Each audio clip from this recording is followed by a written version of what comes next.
महाराष्ट्रातील चुरशीची लढत, सट्टा बाजाराचा अंदाज नेमका काय आहे, कोणत्या कोणत्या खासदारावरती कोणी कोणी कसे कसे पैसे लावलेत पाहूया। महाराष्ट्रातल्या चुरशीच्या लढती।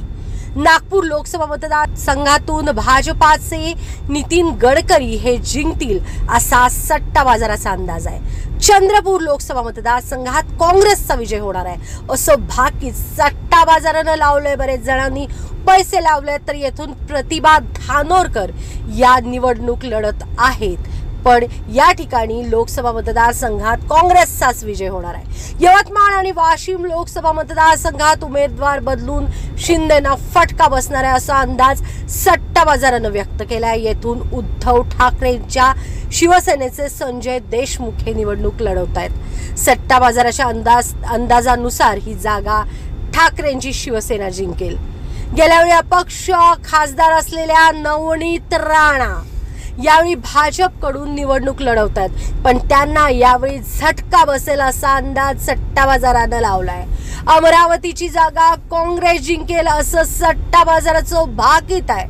येथून काँग्रेसचे बळवंत वानखेडे निवडून येतील असं म्हटलं जातंय। महाराष्ट्रासह देशाचं लक्ष असलेल्या बारामती लोकसभा मतदारसंघातून पुन्हा एकदा सुप्रिया सुळे विजयी होतील असा सट्टा बाजाराचा अंदाज आहे।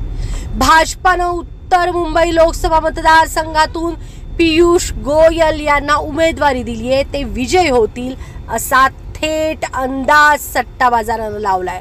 तर शिवसेनेचे उमेदवार संजय मंडलिक यांचा कोल्हापूर लोकसभा मतदारसंघातून पराभव होईल, तर शाहू छत्रपती हे विजयी होतील असा अंदाज सट्टा बाजारानं लावलाय।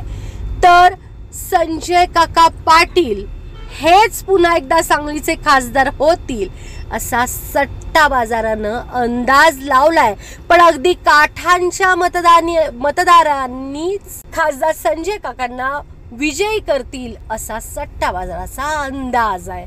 पाहूया नेमकं घडतंय काय, सट्टा बाजाराचा अंदाज खरा ठरतोय काय, येणाऱ्या काळात नेमकं घडतंय काय। 4 जूनला सगळ्यात पहिल्यांदा अपडेट्स तिचा जागर न्यूज वर असणार आहेत। मोबाईल उचला आणि सबस्क्राइब करा तिचा जागर न्यूज। नमस्कार, मी शर्वरी।